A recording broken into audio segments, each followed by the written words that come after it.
इस कार्यक्रम के पुण्यार्जक हैं माता पिता श्रीमान रूपचंद जी जैन, श्रीमती कमला जैन, दिनेश जैन, रेखा जैन, दिवेश जैन, दिशा जैन, गंगवाल परिवार, प्रवासी मुंबई, निवासी ब्यावर।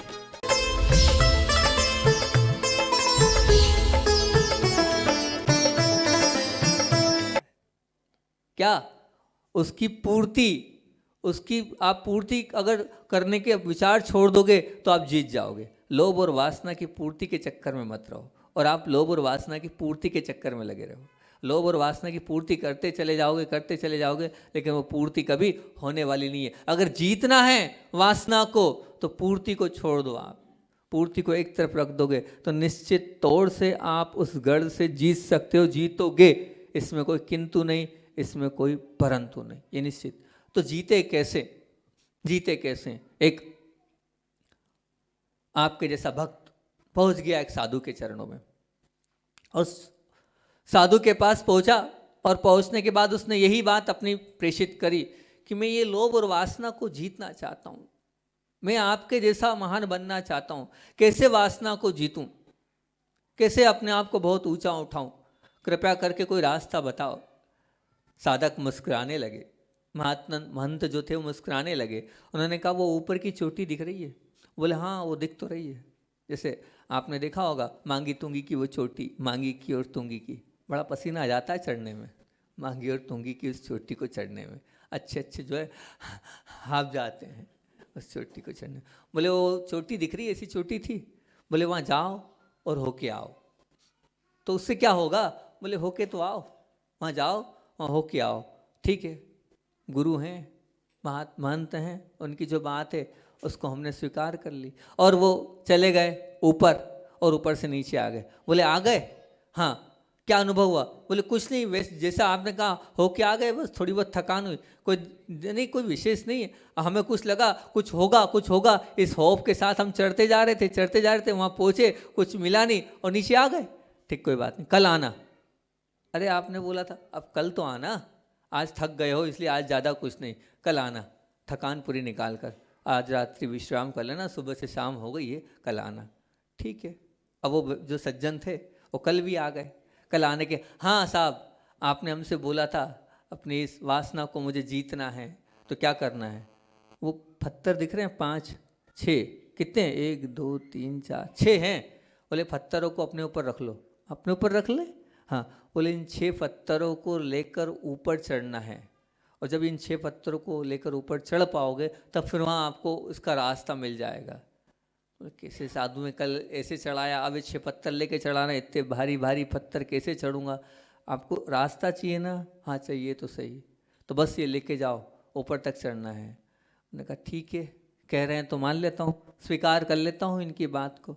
और वो जो पत्थर थे उन पत्थरों को प्रयास किया, लेकर जैसे तैसे वो चढ़ने का प्रयास किया, लेकिन पत्थर तो पत्थर होते हैं, चाहे कुछ भी हो, इतनी ऊपर चढ़ सकता क्या? थोड़ा ऊपर चढ़ा, हाफ गया, एक पत्थर नीचे उतार दिया। फिर ऊपर चढ़ा, हाफ गया, अब नहीं बन रही भैया, नहीं चाहिए ऐसा हमें तो, लेकिन ठीक है, एक और उतार दिया। फिर थोड़ा ऊपर गया, फिर तीसरा भी उतार दिया। आधी दूर पहुंचा, अब नहीं बन रहा है, अब नहीं, लेकिन अब थोड़ा सा तो बचा है, तो चौथा भी उतार दिया। फिर थोड़ी ऊपर पहुंचा, 5वां। अब इतना थक चुका था कि जो 6वां पत्थर था उसकी हिम्मत नहीं थी कि वो भी लेकर ऊपर तक पहुंच सके, बिल्कुल नहीं। तो अब उसने कहा भाड़ में जाए, नहीं चाहिए मुझको रास्ता, ये 6वां पत्थर भी मैंने पटक दिया, लेकिन इतनी ऊपर आ गया तो ऊपर तो चलूँ, हो सकता है कुछ मिल जाए। ऊपर पहुंचने के बाद मिला तो कुछ नहीं, फिर नीचे आया, लेकिन आँख बबूला था वो कि हुआ क्या। पहले तो बोले क्यों, 6 पत्थर का क्या किया, वहाँ तक पहुँचे? बोले कैसी बात कर दी, इतने भारी भारी पत्थर बोल रहे हो और ऐसे कैसे ऊपर चढ़ जाएंगे, ऐसी कौन सी परीक्षा ले रहे हो आप? तो बोले ये नहीं, मेरे से नहीं हो पाया, वो 6 पत्थरों को मैं जो है वो नहीं चढ़ा पाया। और पर लेकिन आप ये बताओ कि आप ऊपर तो पहुंच गए ना? बोले हाँ ऊपर तो मैं पहुंच गया, ऊपर में कोई दिक्कत नहीं, वहाँ तक हो आया मैं, लेकिन कब पहुँचे? पत्थरों को ले जाकर? बोले नहीं, पत्थरों को तो नहीं ले जा पाया मैं, पत्थरों को तो आपको बोल तो रहा हूँ मैं, एक एक करके मैंने उतार दिए पत्थर, तभी ऊपर पहुँच पाया ना? हाँ तभी ऊपर पहुँच पाया। लेके तो नहीं पहुँच पाया ना? बोले नहीं, लेके नहीं पहुँच पाया, लेके तो बहुत प्रयास किया लेकिन नहीं पहुँच पाया। मतलब ये स्वीकार कर रहे हो कि पत्थर के साथ आप ऊपर नहीं चढ़ पाते? बोले हाँ पत्थर के साथ तो मैं ऊपर नहीं चढ़ पाता, ये तो स्पष्ट बात है। मैंने बहुत हिम्मत करके वहाँ तक प्रयास किया। तो बोले ध्यान रखना, तुम्हारे अंदर भी 6 पत्थर हैं, तुम्हारे अंदर भी 6 पत्थर हैं। इन 6 पत्थरों को तुम्हें निकालना पड़ेगा। जब तक ये 6 पत्थर एक एक करके नहीं उतारोगे तुम ऊपर नहीं चढ़ सकते। वासना बिल्कुल तुम्हारी समाप्त हो जाएगी, लेकिन ये 6 पत्थर अंदर से निकाल दो। मेरे पास कौन से 6 पत्थर हैं? कहाँ? बोले है ना। बोले कौन कौन से?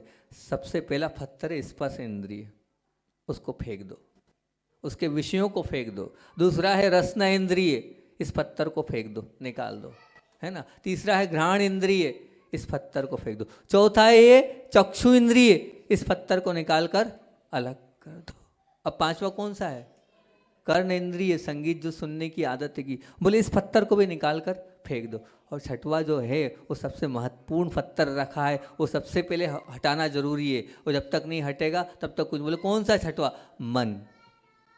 ये 6 पत्थर जब तक तुम अपने जीवन से बाहर नहीं करोगे तब तक नहीं, क्योंकि इन 6 पत्थरों के माध्यम से तुम मार रहे हो और हो क्या रहा है, वो रिटर्न तुम्हें ही पत्थर का जवाब पत्थर से मिल जाएगा। तो इन पहले 6 पत्थरों को निकालो। स्पर्शन इंद्री को जीतो, रसना इंद्री को जीतो, घ्राण इंद्री को जीतो, चक्षु इंद्री को जीतो, कर्ण इंद्री को जीतो, अपने मन को जीतो। इन 6 के विषयों से तुम अगर ऊपर उड़ गए तो तुम वासना से जीत सकते हो, नहीं तो तुम्हारे वासना बस की नहीं है। ध्यान रखना, जैसे तुम चढ़ नहीं पाए ऐसे कभी वहाँ तक चढ़ना है, वासना को जीतना है, उस चोटी पर पहुँचना है, तो इन 6 पत्थरों को अपने पास से आपको निकालना पड़ेगा, तभी आपकी जीत होगी। अन्यथा जीत 3 काल में ना हुई है और ना होने वाली है।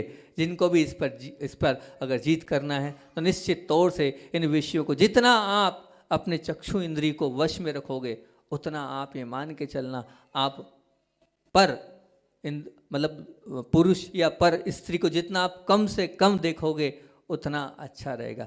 जितना रसना इंद्री को आप कब्जे, क्योंकि क्या है, वासना इसलिए हमारी जागृत होती है कि हम खाता, इतनी आवश्यकता नहीं है खाने की जितना आप खा रहे हो और जो खा रहे हो और जिस प्रकार से खा रहे हो।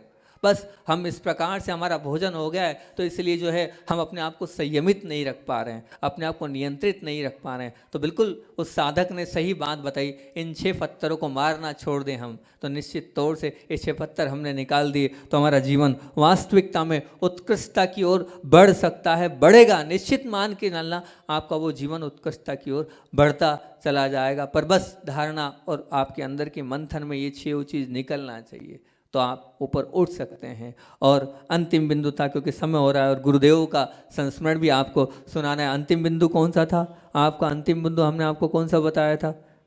बताओ तो कौन सा बताया था? भूल गए? कौन सा बोला था अंतिम बिंदु हमने आपके बीच में? याद है? नहीं है याद है? अब उसका समय तो बचा नहीं हैगा। क्या बोला था? भूल गए? कोई को याद नहीं है? चौथा बिंदु कौन सा बोला था हमने? कि जो लोग किसके कब्जे में है? बोलो तो, किसके कब्जे में?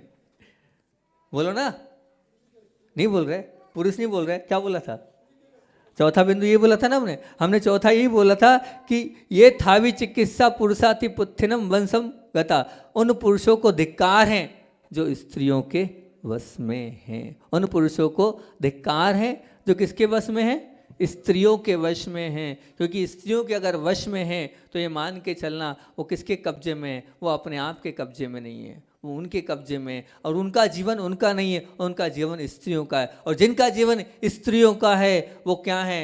वो तो कुल मिलाकर, अब अच्छा नहीं लग रहा ऐसा शब्द बोलना, मेरे को बोलना नहीं चाहिए, आप समझ जाओ वो क्या कहलाते हैं, वो क्या कहलाएंगे, वो किस प्रकार से। अब इसलिए जीवन आपका है। अब इस विषय को लेकर हालांकि अपना समय हो गया है, आचार्य भगवान का संस्मरण भी आप लोगों के बीच में रखना है, तो इस विषय को और एक कल और प्रयास करूंगा, कल इस प्रवचन को समाप्त करने का। और परसों से परिग्रह की जो आपकी बात है वो छुड़वाऊंगा आपसे। जो आपका धन संपदा है जितनी उतनी उसको बंधवाने का प्रयास 2 4 5 प्रवचन में करने का प्रयास संयमित करूंगा। कल उस विषय को और अच्छे से उठाकर अपनी बात को विराम दूंगा, क्योंकि समय अपना हो गया है। और आचार्य भगवान का संस्मरण भी आपको सुनना है, वो तो बिल्कुल आपको सुना ही रहा हूँ। परम पूज्य आचार्य भगवान की दीक्षा का वो समय था और दीक्षा हुई, और दीक्षा होने के बाद प्रथम आहार के लिए पूज्य गुरुदेव पूरे अजमेर नगर की उन गलियों में घूमे।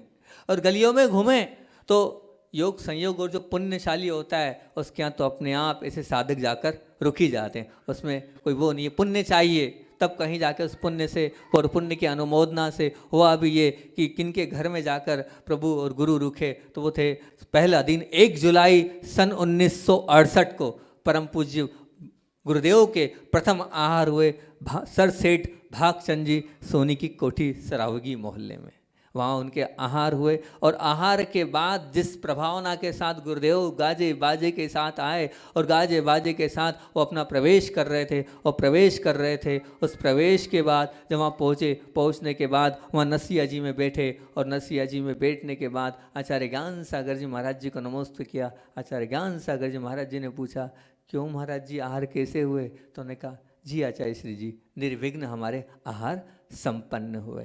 वो ये तो बात हुई और होते ही आपको बता रहा हूँ आचार्य ज्ञान सागर जी महामुनि राज कैसे अपने उनकी वचन सिद्धि थी, कैसे निमित्त ज्ञानी थे और किस प्रकार से उनके वो वचन उन्होंने बोले और वही के वही वचन सिद्ध हुए। जब लोग उठ के गए तो सोनी जी ने, सर सेठ भागचंद जी सोनी जी ने पूज्य गुरुदेव ज्ञान सागर जी महाराज जी से बोले ये 9 दीक्षित मुनिराज थे, मुझे तो लगा कि ये तो वर्षों की साधना कर रहे हो, एक कण आहार में गिरा नहीं, ऐसे व्यवस्थित रूप से आचर्या का वो पालन कर रहे थे। मैं तो गदगद हो गया, पहले खूब विरोध किया, बस क्षमा चाहता हूँ, मुझे तो ऐसा लग रहा है आपका निर्णय सचमुच में सत्य है। और फिर आचार्य ज्ञान सागर जी ने शब्द बोला, वो आपको बता रहा हूँ क्या उनके वो शब्द थे, वो बता रहा हूँ आपको। उन्होंने एक ही बात बोली, यदि यह काया, यदि ये शरीर 5 साल तक टिक गया, 5 साल तक टिक गया तो मुनि विद्यासागर को मैं ऐसा निपुण और सब विद्याओं में पारंगत कर दूंगा। अभी तुमने देखा ही क्या है, बस भावना है और मुझे विश्वास है ये शरीर 5 साल तक तो टिक जाएगा। पूज्य ज्ञान सागर जी की वाणी सिद्ध साधक वाणी थी, वचन सिद्धि थी उनकी। उनके मुखारबिंद से 5 वर्ष निकला था, वो 5 वर्ष तक ही अपना जीवन उन्होंने जिया है। 5 वर्ष तक ही उन्होंने अपना जीवन जिया। 5 वर्ष के बाद ही उनकी जो है समाधि हुई है। और वो 5 वर्ष ऐसे वरदान सिद्ध हुए कि आचार्य भगवान को उन्होंने ऐसी कठोर चर्या, ऐसा अनुशासन प्रिय, ऐसा विशालतम बना दिया कि आज वो इस प्रकार से पूरे देश ही नहीं पूरे विश्व को पल्लवित और पुष्पित कर रहे हैं। वो आचार्य ज्ञान सागर जी की बात है। लेकिन आचार्य ज्ञान सागर जी के आपको बता रहा हूँ, उन्होंने कहा था 5 साल ये शरीर टिकेगा, और वो 5 साल ही टिका। मतलब वो जो उनके वचनों में क्या थी, वचन सिद्धि थी। और उसके माध्यम से ये मानते हैं हम कि वो ज्ञान सागर जी महाराज, उनका आशीर्वाद फल रहा है। और आचार्य पूरा जो आज सब कुछ दिख रहा है वो उनकी कृपा है। बस उनकी कृपा सदैव बनी रही, इसी भावना से बोली आचार्य भवन विद्यासागर जी महामुनि राज की। भगवान बनना है और भगवान के बाजू में बैठना है। वो तीर्थंकर बनने की कला को आत्मसात करना है, वो भगवान बनने की हैसियत अपने अंदर लेके आना है, अपना मंगलाचरण है। तीर्थंकर बनना है तो हिंसा का तांडव हटाना होगा, तीर्थंकर बनना है तो झूठ का वमन करना होगा, तीर्थंकर बनना है तो चोरी का दामन छोड़ना होगा, तीर्थंकर बनना है तो कुशील का जाल तोड़ना होगा, तीर्थंकर बनना है तो परिग्रह का आग्रह छोड़ना होगा, तीर्थंकर बनना है तो जीवन को निर्दोष बनाना होगा, तीर्थंकर बनना है तो सप्तशील की ओर मुड़ना होगा, और तीर्थंकर बनना है तो अष्ट प्रवचन मातृकाओं की ओर झुकना होगा। बात चल रही है अपनी कुशील का जाल तोड़ना होगा। और कल कुशील के जाल पर आपसे बहुत अच्छी अच्छी बातें करी थी। हमने कहा था कि कड़वाहट करने का दुर्गुण नहीं है, अपितु क्या है, स्वभाव है। दुर्गंध विष्टा का दुर्गुण नहीं है, अपितु स्वभाव है। उष्णता आग का दुर्गुण नहीं है, अपितु स्वभाव है। बस उसी प्रकार अतृप्ति मन का दुर्गुण नहीं है, वो क्या है, वो स्वभाव है। अब उस स्वभाव को आपको पकड़ना है, क्योंकि अर्थ के क्षेत्र में और वासना के क्षेत्र में, इन दोनों काम और वासना के क्षेत्र में ये जो हैं, कितनी भी आप प्राप्ति करो, लेकिन बाद भी कितने भी आप उपभोग करो, उसके बावजूद भी वो तृप्ति का अनुभव होने ही नहीं देगी। और एक और बात कल विशेष हमने बोली थी कि शरीर जब मजबूत हो तब मन कमज़ोर मन भी नहीं, वो कमज़ोर मन दुखों को स्वीकार करने के लिए तैयार नहीं होता है। और जब स्वस्थ या अस्वस्थ शरीर के लिए जब लोभग्रस्त या वासनाग्रस्त मन हो तो वो कौन से दोषों को अपनाने के लिए तैयार नहीं होता। सब के सब दोष उसके पास आ जाते हैं जिसके मन के अंदर वासना और जिसके मन के अंदर लोभ है। और फिर एक बात और बोली थी कि रण के मैदान में, रण मतलब वो युद्ध के मैदान में शत्रु को जीतना है तो सबसे पहले निर्बलता का पे प्रहार करोगे तो जीत जाओगे। और अगर लोभ और वासना कि इस युद्ध में आपको जीतना है तो क्या करना पड़ेगा, जो उसकी पूर्ति है, जो उसकी पूर्ति के प्रयास हैं, बस उसको छोड़ दो तो आप लोभ और वासना से जीत जाओगे। और कल वो 6 पत्थरों की बात भी आपसे करी थी और एक कहानी आपको सुनाई थी बाबा जी की कहानी की। 6 पत्थर, उन 6 पत्थरों को निकाल दोगे और एक एक करके 6 पत्थर आपने उतार दोगे तो आप कहाँ चढ़ जाओगे, उस शिखर पर पहुँच जाओगे। वो 6 पत्थर कौन कौन से थे वो बताए थे आपको, कौन से थे भूल गए? स्पर्श, रसना, घ्राण, चक्षु, कर्ण और मन, इन 6 इंद्रियों की अपन ने बात करी थी। और आज पुनः कुछ अलग बात आपके बीच में इसी विषय को लेकर प्रयास करूंगा। आज का विषय खत्म हो जाए ताकि कल से परिग्रह पर आपसे बात करेंगे। तो आज कुछ और नया चिंतन इसी विषय को लेकर, ब्रह्मचर्य व्रत को, कुशील को लेकर कि आहार, भय, मैथुन और परिग्रह, ये 4 संज्ञाएं, 4 प्रकार की संज्ञाओं में अगर सबसे भयंकर संज्ञा है तो वो है मैथुन की संज्ञा। 5 इंद्रियां हैं, स्पर्शन, रसन, घ्राण, चक्षु और कर्ण। इन 5 इंद्रियों में स्पर्शन तो ही, लेकिन उससे भी ज़्यादा पूज्य गुरुदेव बोलते हैं कि सबसे ज़्यादा अगर खतरनाक इंद्रिय है, घातक इंद्रिय है, वो है चक्षु इंद्रिय। क्रोध, मान, माया और लोभ, बोले इन 4 कसायों में सबसे ज्यादा क्या है? बोले वो क्या है? क्यों? लोभ। लोभ को क्यों बोल रहे हो? क्रोध है ना। अरे लोभ को पाप माना ही नहीं है आपने, इसलिए मैं कहता हूं कि लोभ सबसे ज्यादा कषाय। कोई कहता है क्रोध, पर मैं कहता हूं नहीं, लोभ। लोभ जो है वो कहां से कहां आदमी को पहुंचा देता है, सब पाप को करा देता है वो लोभ। दान, शील, तप और भाव, दान, शील, तप और भाव, इन ये 4 धर्म हैं। दान भी धर्म है, शील भी धर्म है, तप भी धर्म है और अंतरंग के परिणाम भाव भी धर्म है। इन 4 धर्मों में अगर सबसे अत्यंत कठिन धर्म है तो वो कौन सा धर्म है? वो हैगा भाव धर्म। वो भाव को टिकाए रख पाना, वो भाव से पूजन कर पाना, वो भाव से भक्ति कर पाना, वो भाव से अंतरंग में उतार पाना बहुत कठिन काम होता है। वो भाव धर्म पालना बहुत कठिन है, बिल्कुल ये मान के चलना। इसी प्रकार से आप हिंसा, झूठ, चोरी, कुशील और परिग्रह, इन 4 जो हैं अव्रत, इन 5 अव्रतों में सबसे कौन सा अव्रत? तो बोले वो जो मैथुन है, वो जो कुशील है, वो बहुत भयंकर है, वो बहुत भयंकर है, वो नहीं संभलता, वो बिल्कुल नहीं होता। प्रश्न ये है कि इस मैथुन पर विजय पाना इतना चुनौतीपूर्ण क्यों है? मैथुन पर नियंत्रण इतना कठिन क्यों है? क्या कारण है?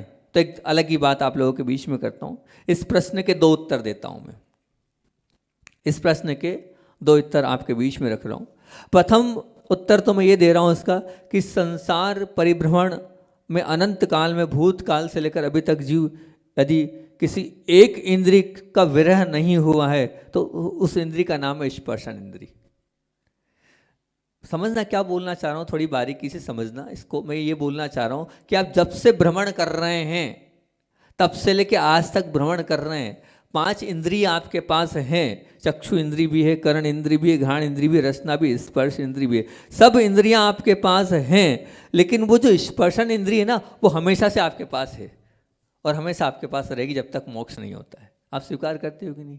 क्योंकि एक इंद्रिय तो कम से कम रहेगी आपके। निगोदिया में भी रहोगे तो स्पर्शन इंद्रिय रहेगी। पृथ्वी काय, जल काय, अग्नि काय, वायु काय, वनस्पति काय, कहीं भी जाओगे वो एक इंद्रिय रहेगी। मतलब जो एक जो स्पर्श इंद्रिय है, इस स्पर्श इंद्रिय से आपका जो नाता है, जो आपका संबंध है, वो कब से? बोले अनंत काल से है। इस स्पर्शन इंद्रिय से आपका कभी वियोग नहीं हुआ है। और मान लीजिए वो अगर थोड़े बहुत एक भाव में भी जिससे 10, 20, 25 साल आप जिसके साथ रहते हैं तो उससे कितना मोह हो जाता है, कितना राग हो जाता है। तो जो स्पर्शन इंद्रिय जो आज तक ना छूटी है, ना छूटने वाली है कभी, तो विचार करो ना उससे कैसा होगा, वो तो रहेगा ही रहेगा। और अगर प्रत्येक गति और प्रत्येक भाव में ये प्राप्त हुई है, और उसमें अगर हम कहें तो मैथुन का सुख कहो या पाप कहो, तो वो स्पर्श इंद्रिय जनित ही है, वो स्पर्शन इंद्रिय जनित ही है। इस जीव अनादिकाल से जो है इस आत्मीयता के साथ उस पर विजय प्राप्त करने का प्रयास तो किया है, पर वो नियंत्रण उसके लिए चुनौतीपूर्ण लग गया, उसके लिए कठिन लग गया। एक पहली बात, पहला उत्तर कि ये जो स्पर्शन इंद्रिय है वो हमारे लिए कब से है, शुरू से है और हमेशा है, और इससे हमारा संबंध टूटा नहीं। बाकी इंद्रियां तो कभी हुई और कभी नहीं हुई। सबसे पहला एकांत से बचो, सबसे पहला एकांत से बचो। मन की कमजोरी के बारे में आप जानते हैं कि अन्य की उपस्थिति में उसे धर्म के लिए उत्तेजक बनाती है या ना बनाती, इसमें संदेह है, लेकिन अन्य की अनुपस्थिति उसे पाप के लिए तो उत्तेजक और प्रोत्साहक अवश्य बनाती ही है। ये मान के चलना, उसमें भी निमित्त के रूप में आंखों के समक्ष विजातीय शरीर उपलब्ध हो जाता है तो वो एकांत में अपने आप को नहीं रोक पाता है, वो पशु से भी सक्रिय बन जाता है। एकांत मिलने के बाद आप ये मान के चलना हम अपने आप को नहीं संभाल पाते हैं। एकांत मिलने वाले के लिए धन के प्रलोभन से के बीच मन को अडिग रखना बहुत सरल है, परंतु एकांत मिलने के बाद विजातीय शरीर के प्रलोभन के समक्ष मन को अडिग रखना अत्यंत बहुत कठिन है। ये मान के चलना अगर हम कहें तो अनेक प्रकार के प्रलोभन के समक्ष मन पत्थर को लोहे का या यावत कह सकते हैं फौलाद को भी कभी प्रतिनिधित्व कर सकता है, लेकिन जब विजातीय शरीर का प्रलोभन आता है तो वो मोम का भी प्रतिनिधित्व नहीं कर पाता है। इस वास्तविकता के समक्ष रखकर एकांत से हमें जितना हो सकता है उतना बचना चाहिए, एकांत से। और एकांत में भी विजाति के संपर्क से आपको बचना चाहिए। ये एकांत जब मिलता है तो हम उस एकांत में हमें ऐसा लगता है हमें कोई नहीं देख रहा है, और हम उस पाप के लिए हम मन को तैयार कर लेते हैं, अपने आप को तैयार कर लेते हैं। अगर हमें इससे बचना है तो कम से कम एकांत से हमें बचना चाहिए। सबसे बड़ा घातक क्या है, तो बोले सबसे बड़ा घातक एकांत है। दूसरे नंबर पर, पहला हो गया एकांत से आपको बचना है, दूसरा हो गया अंधकार से आपको बचना है। अंधकार से आपको बचना है, क्योंकि चोर की चोरी करने के लिए से अंधकार ही अनुकूल आता है।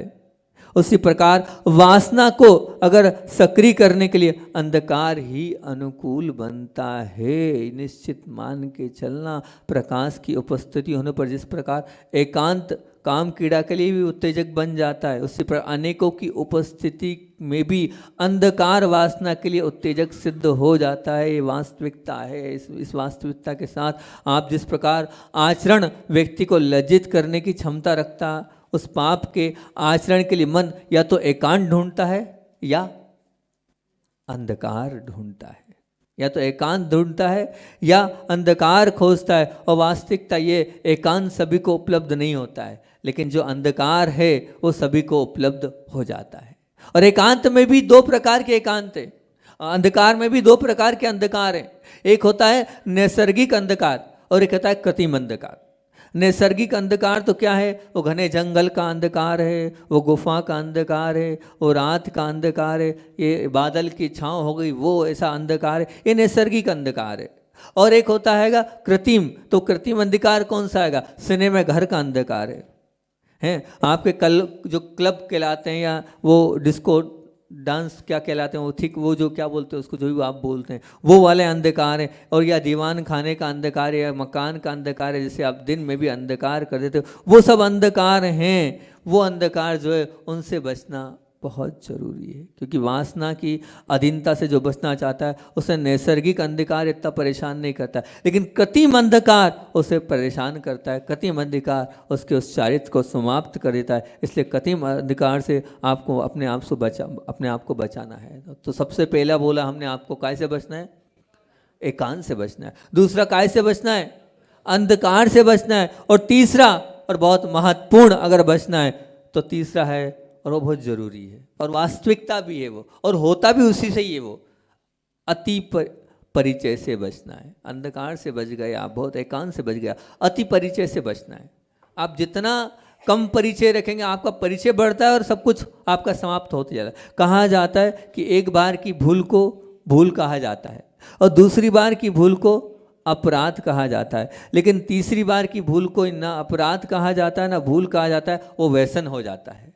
वो क्या कहलाता है? व्यसन हो जाता है। इसलिए क्या करना है, अगर मान लीजिए आपने पहली बार सिगरेट बीड़ी आदि या मदिरा पान आदि किया, तो जिससे आप गुलाम मतलब क्या मन का जो वो गुलाम आप नहीं बन पाए। लेकिन अब मान लीजिए आप बार बार वही धूमपान और वही मदिरा पान कर रहे हैं, तो आप क्या हो गए? आप मन के भी गुलाम हो गए और साथ साथ में व्यसन के भी आप हो गए, बिल्कुल हो गए। क्योंकि विजातीय का प्रथम परिचय, विजाति का प्रथम परिचय मन को उत्तेजित करके शरीर को इच्छित काम क्रीड़ा के लिए सक्रिय नहीं कर देता है। कब करता है? बार बार किया जाने वाला संपर्क ही आपका उस हेतु बनेगा। पहली बार के संपर्क में नहीं होता, जब बार बार इंट्रोडक्शन होता है, बार बार बातचीत होती है, बार बार हम मिलते हैं, बार बार सब संबंध बनाते हैं, तभी हम इतने आगे बढ़ते हैं। इसलिए अति परिचय से, विजाति के अति परिचय से जितना बचेंगे उतना अच्छा है, ये मान के चलना। सहज में आप समझ सकते हैं कि मान लीजिए आप सबके घर में गैस पर आप क्या करते हैं? चाय बनाते हैं। चाय कब गर्म होती है? तुरंत रखा है गर्म नहीं हो जाती है, थोड़ी बहुत देर बाद रखोगे, फिर वो उबलेगी, तब वो हो पाएगा, है ना। इसी प्रकार से मान के चलने परिचय में भी तुरंत कुछ नहीं होता है। आप बार बार बात करोगे, बार बार संबंध बनाओगे, तभी होगा। आप प्रेस करते हो, बटन दबाते प्रेस गर्म नहीं हो जाती, बटन दबाते प्रेस गर्म नहीं होगी। जब गर्म होगी, जब बहुत देर तक उस इलेक्ट्रिक का उससे संबंध बनेगा, तब कहीं जाकर वो प्रेस गर्म होगी। बस इसी प्रकार से निश्चित मान के चलना, अगर आप अपने आप को पवित्र बनाना चाहते हो तो अति परिचय से बचो। बार बार परिचय से, विजाति के प्रथम परिचय हो गया, बात खत्म, मर्यादा भंग नहीं होगी। लेकिन मर्यादा तब भंग होती है जब हमारा अति परिचय विजाति से होता है, तभी हम सब कुछ, क्योंकि उस अति परिचय के अंतर्गत आते हैं। और फिर सामने वाला जैसा कहता है, उस संबंध को, उस व्यवहार को निभाने के लिए हम उस अति परिचय के कारण जैसा हम नहीं चाहते हुए भी सब कुछ कर लेते हैं। इसलिए तीसरा है, आप किससे बचो? तो आप अति परिचय से आपको बचते चले जाना है, तब कहीं आपका कल्याण हो पाएगा। नहीं तो ध्यान रखना, न कल्याण हुआ है और न कल्याण होगा। तो सबसे पहला एकांत से बचना है, दूसरा अंधकार से बचना है, तीसरा अति परिचय से बचना है। ध्यान रखना, आपको शुद्ध पवित्र बनाने के तरीके बताना। और चौथा, जितनी महिलाएं बहुत ध्यान से सुन लें, अलंकार से बचना है। चौथा, अलंकार से बचना है। अलंकार का अर्थ है आकर्षण दिखने से बचो। शरीर को इस हद तक आप मत सजाओ कि आपके आकर्षक शरीर को देखकर विजाति आपके शरीर को स्पर्श करने के लिए ललायित तो हो जाए। इसलिए अलंकार से बचो, आप सजने सवरने से बचो। आप जितना आप अपने आप को जो हैं वो रखोगे तो बहुत अच्छी बात है। क्योंकि मानस शास्त्र का एक नियम है कि जिसकी स्मृति में वो खोया रहता है और उसके दर्शन के लिए वो तड़पता रहता है, और वो मन अगर तड़प रहा है और स्पर्श को खोजता रहता है, इसका तात्पर्य यही है कि आपने अनुचित स्पर्श, अनुचित अपने आप को रखा है। उस अनुचित के कारण वो है उस कार्य के लिए प्रदर्शित हो रहा है, तो वे क्या है? वो आपकी स्वयं की गलती है। इसलिए हमें अपने स्वरूप को इस प्रकार से प्रदर्शित नहीं करना है कि हमारे कारण किसी का मन अपवित्र हो, हमारे कारण किसी के मन में क्या हो? वासना जागृत हो। ये चार अलंकार से बचना है। क्योंकि ये निश्चित मानना कि सच कहें तो विजाति से अति परिचय के लिए जो है ना, मतलब दर्शन के लिए तो मन बचता है। अनुचित स्मृति से बचने के लिए अगर आप चाहते हो तो क्या करना है? तो सच कहें तो विजाति जो है उसके अति परिचय के लिए मन को उकसाने वाला अलंकार है, और विजाति को अंधकार मिलने के लिए मन उकसाने वाला अति परिचय है, और विजाति के साथ एकांत का आनंद को स्वप्न में दिखाने वाला अंधकार है। इसलिए स्पष्ट है बात, स्पष्ट कह दे तो एकांत, अंधकार, अति परिचय मार्ग में आगे बढ़ने के लिए रुकने वाला सबसे बड़ा क्या है? हमारे चारित्र को खराब करने वाला कांटा है। अलंकार के मार्ग पर आगे बढ़ने में मन को साफ सुथरा और अगर अच्छा रखना है तो आपको इन चारों चीज़ों से बच के ही रहना पड़ेगा। बहुत अच्छी 4 लाइनें लिखी मिली, वो मैं आपके सामने रख रहा हूँ। मुझे अच्छी लगी, जब मैं देख रहा था तो अच्छी लगी, तो ये मैं आपके सामने 4 पंक्तियाँ रख रहा हूँ। ये रूप नहीं, रंग रूप में उलझकर, रंग रूप में उलझकर भटका किधर किधर में, रंग रूप में उलझकर भटका किधर किधर में, मन चाहा संग पाने, मन चाहा संग पाने तड़पा हूँ रात भर में, मन प्यासा आज है अखियाँ से धार है, मुझे सुधार दे बस यही पुकार है, ना कहीं करार है दर्द बेशुमार है। आप जब विजाति के दर्शन के लिए आपका मन रहता है तो आप इस प्रकार से पागल बन जाते हैं, इस प्रकार से आतुर व्यातुर हो जाते हैं कि आप सब प्रकार के पाप के लिए उत्तेजित हो जाते हैं, सब प्रकार के पाप से आप बच नहीं पाते। इसलिए इस पाप स्थानक से स्वयं को बचाना कठिन है, और कठिन है नहीं, आप चाहेंगे तो निश्चित तौर से इस पाप से अगर बचना चाहते हैं, विराम लगाना चाहते हैं, तो आपको पूर्ण विराम लगाना चाहिए और अपना नियंत्रण, अपने स्वयं को नियंत्रित करना चाहिए। ध्यान रखना, जैसे मान लीजिए अगर नियंत्रण करना भी है तो 9 प्रकार से, नौ नौ ब्रह्मचर्य गुत्तिनम, यह आता है आगम में। जैसे करोड़ों के हीरो को आपको संभालना है तो तिजोरी में रखना है, तो 9 प्रकार के आप उस बंधन से बांध लो। तो बोले 9 प्रकार के बंधन कौन से? मन, वचन, काय, कृत, कारित, अनुमोदना। इनको हम करेंगे तो 9 हो जाएंगे ये, अगर हम गुना मन से करेंगे, वचन से करेंगे। इन 9 से आप बच जाओ, मतलब मन वचन काय से भी हमारे अंदर किसी भी प्रकार से कुछ भी हो जाए हमें नहीं करना। अगर आप करेंगे तो ये मान के चलना, ये आपके जीवन का हाहाकार मचा देंगे। ये अगर आपके जीवन में, तो सबसे पहले गुण रूपी वर्ण के लिए वो दावानल के समान है। आपके जितने गुण हैं वो सब के सब गुणों को ये वासना जला देगी, ये वासना समाप्त कर देगी। आपका दूसरा, कुल के गौरव के लिए काली शाही के कलंक के समान है ये, काली शाही का जो कलंक लग गया ना, उस कलंक के समान है ये, इसलिए इससे बचना। ये मोह राजा की राजधानी है, ये मान के चलना, ये मोह की राजधानी है वासना। और हम तो ये कहते हैं, चाहे हिंसा हो, चाहे झूठ हो, चाहे चोरी हो, इन पाप रूपी जंगल को हरा भरा करने के लिए वर्षा के समान, जल के समान है ये, इसलिए इससे दूर रहना ही है। इसकी भयंकरता को, इसके पाप को समझकर इसमें हमें उलझना नहीं है। पहले दिन हमने आपसे आज हम इसका विराम तो कर ही रहे हैं, इस ब्रह्मचर्य व्रत की 8-10 प्रवचन हो गए अपन ने, और एक प्रवचन में हमने आपके सामने 80 धारा व्रत की बात भी करी थी कि क्या वो व्रत था। एक प्रवचन में हमने आपसे ये भी कहा कि कम से अपने आप को बांध लें, कितना कि हम 15 दिन, 18 दिन, 20 दिन महीने में ब्रह्मचर्य, 10 दिन, 8 दिन अपनी अनुकूलता से रखेंगे। एक प्रवचन में हमने आपसे और क्या कहा था?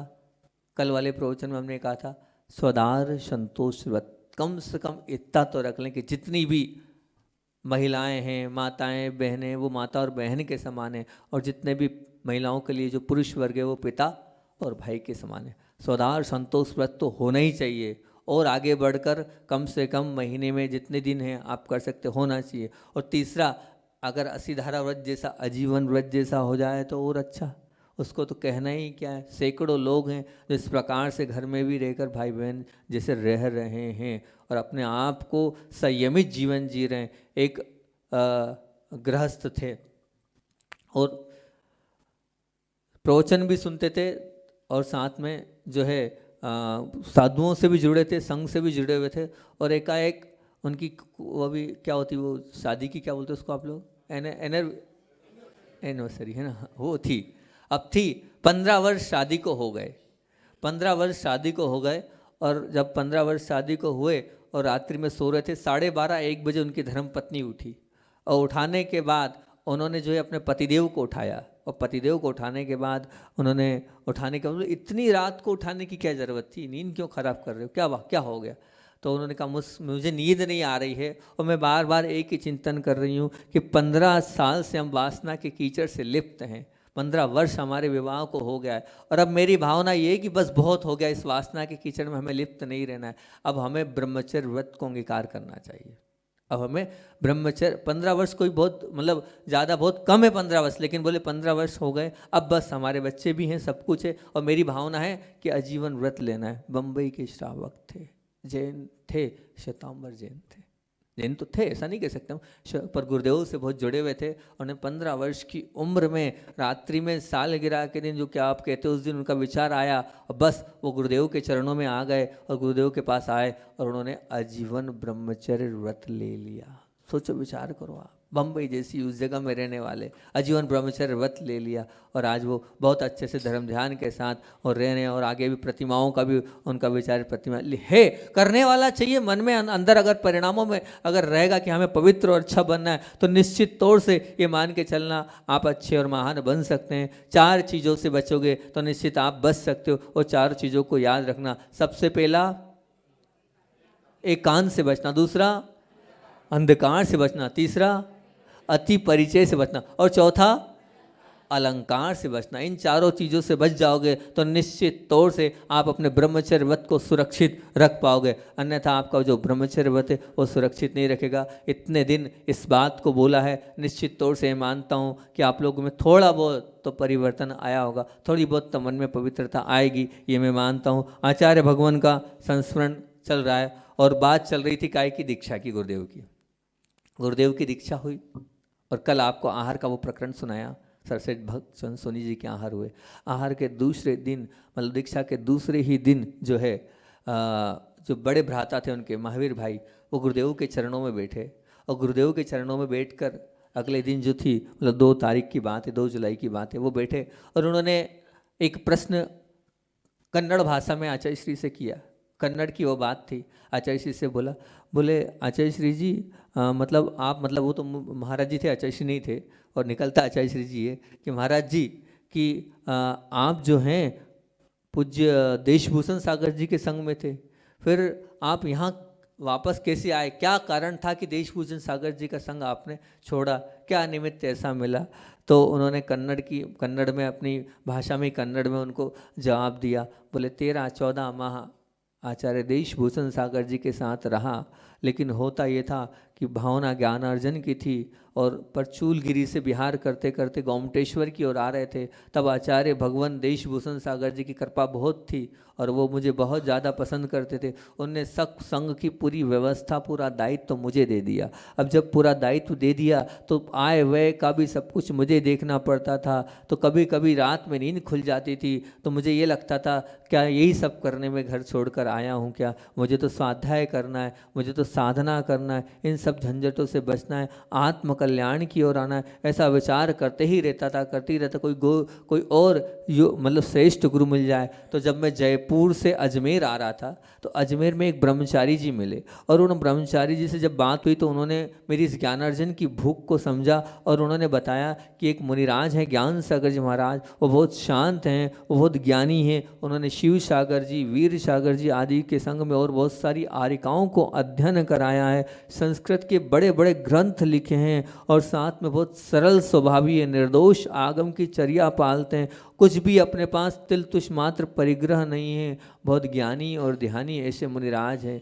वो तब सुन तो लिया था उनका, और जब मैं यहाँ स्तव निधि तक आया तब यहाँ आया तो मन ऐसा लगा इधर ही आ रहा हूँ और आप लोग भी बार बार आओगे। मन ने कहा मुझे जाना है और मैं ज्ञान सागर जी की जो है मिलने और उनके दर्शन के इच्छु से जो है गुरुदेव देशभूषण सागर जी पास गया। वे भी बड़े महान थे। उन्होंने कहा नहीं नहीं, ज्ञान सागर जी के पास तो बहुत ज्ञान है, हमारी तरफ से कोई मनाही नहीं, अगर वहाँ जाना चाहते हो। उन्होंने आशीर्वाद दिया और बस फिर वह स्तव निधि से मैं निकल गया। तो प्रश्न पूछा आप स्तव निधि से निकले तो कैसे, कहाँ गए, किधर गए?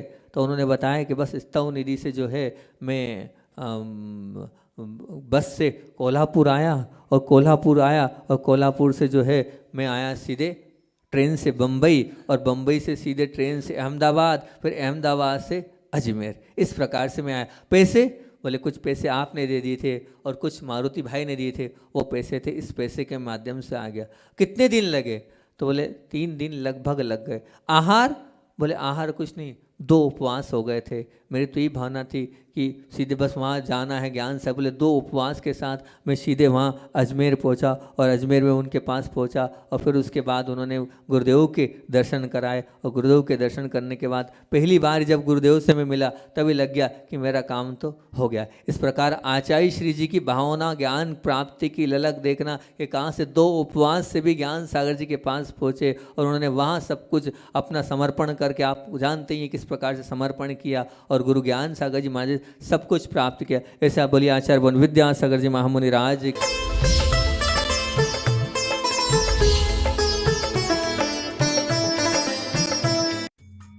इस कार्यक्रम के पुण्यार्चक थे माता पिता श्रीमान रूपचंद जी जैन, श्रीमती कमला जैन, दिनेश जैन, रेखा जैन, दिवेश जैन, दिशा जैन गंगवाल परिवार, प्रवासी मुंबई, निवासी ब्यावर।